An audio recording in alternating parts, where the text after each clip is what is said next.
बहुत समय पहले की बात है, जब हिमालय की तलहटी में एक छोटा सा राज्य था, शांत, सुंदर और रहस्यमय। उसका नाम था चंद्रपुर। यह राज्य प्रकृति की गोद में बसा हुआ था, लेकिन उसके पूर्व दिशा में स्थित एक वीरान क्षेत्र था, शून्य नगर। यह नगर वर्षों से वीरान पड़ा था और उसके चारों ओर अजीब डरावनी कहानियां फैली हुई थीं। लोग कहते थे, जो भी शून्य नगर गया वह फिर कभी लौटकर नहीं आया। यह नगर मानो मृत्यु का द्वार था।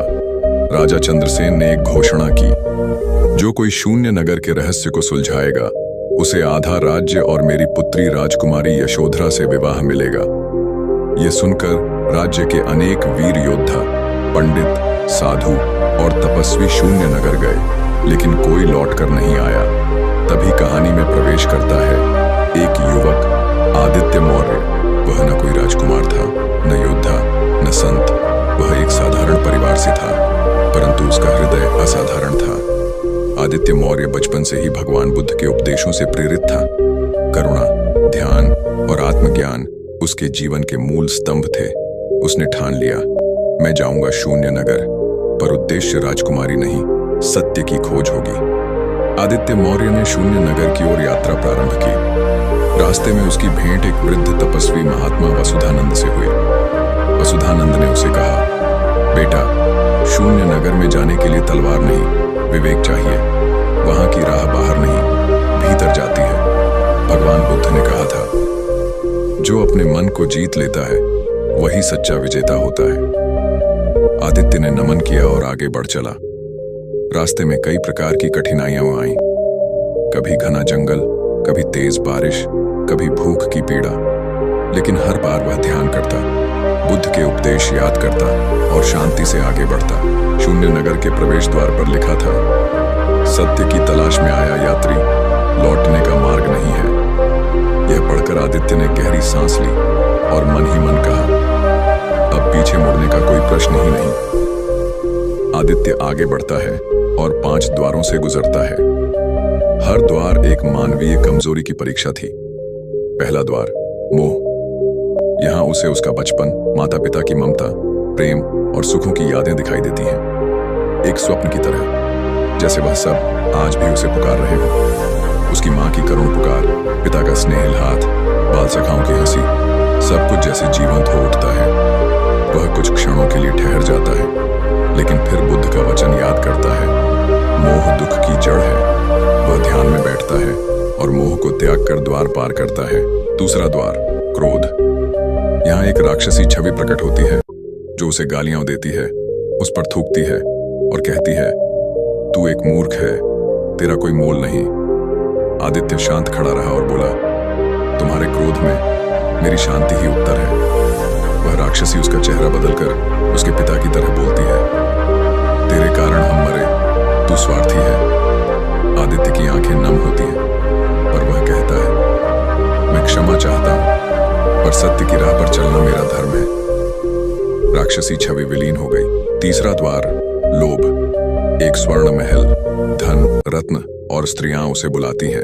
वे कहती हैं, तू राजा बन सकता है, शक्ति तुझ में है। आदित्य कहता है, जो पाने योग्य है वह भीतर है, बाहर नहीं। वह आगे बढ़ता है। तभी रत्नों का सागर उसका रास्ता रोकता है, लेकिन वह आंखें बंद कर बुद्ध के ध्यान में स्थिर हो जाता है और सागर शांत हो जाता है। चौथा द्वार, भय। यहाँ उसे उसकी मृत्यु दिखाई देती है, कंकाल, अग्नि और अंधकार। वह डरता है, उसका शरीर कांपने लगता है, पर फिर वह ध्यान करता है। मृत्यु को जिसने जाना वही जीवन को समझता है। वह अग्नि में प्रवेश करता है और अग्नि शांत होकर प्रकाश में बदल जाती है। वह जान जाता है, भय एक भ्रम है। पांचवां द्वार, अहंकार। अब उसे स्वयं का ही एक महान रूप दिखाई देता है, सिंहासन पर बैठा, लोग उसे पूछते हुए। वह हंसता है, मैं कौन हूं? यह शरीर नहीं, यह नाम नहीं, मैं शून्य हूं। तभी उसकी छवि टूट जाती है और द्वार अपने आप खुल जाता है। शून्य नगर के केंद्र में एक विशाल दर्पण था। वहां कोई भवन, कोई राजा, कोई खजाना नहीं था, सिर्फ एक दर्पण। जब आदित्य ने उसमें देखा तो उसे अपना ही चेहरा दिखा, लेकिन शांत, निर्मल और दिव्य। दर्पण पर लिखा था, शून्यता कोई स्थान नहीं, यह अहंकार से मुक्त अवस्था है। तुमने स्वयं को जाना, यही अंतिम सत्य है। दर्पण के सामने वह ध्यान में बैठ जाता है। अचानक उसे अपने भीतर प्रकाश का अनुभव होता है। उसके भीतर बुद्ध के उपदेश गूंजने लगते हैं। अपदीपो भव, स्वयं अपने दीपक बनो। उसे ज्ञात होता है कि जिस सत्य की वह खोज कर रहा था वह सदैव उसके भीतर ही था। वहीं बैठकर वह 7 दिन तक मौन साधना करता है। उसे जीवन और मृत्यु का अंतर समझ आता है। उसे संसार की व्यर्थता और आत्मा की अमरता का बोध होता है। वह समझता है कि यह जीवन सेवा, त्याग और ज्ञान के लिए है। आदित्य मौर्य लौटकर चंद्रपुर आता है। सब उसे राजा बनाने को कहते हैं। राजकुमारी यशोधरा उससे विवाह करना चाहती है, पर वह मुस्कुराता है। मैं अब राजा नहीं, साधक हूं। मैं वहां पहुंचा हूं जहां कुछ पाना बाकी नहीं। मेरा राज्य अब मेरा मन है और मेरी रानी शांति। राजा चंद्रसेन उसकी विनम्रता से प्रभावित होकर राज्य उसे सौंपना चाहते हैं, लेकिन आदित्य कहता है, जिसने भीतर का राज्य पा लिया उसे बाहरी राज्य की आवश्यकता नहीं।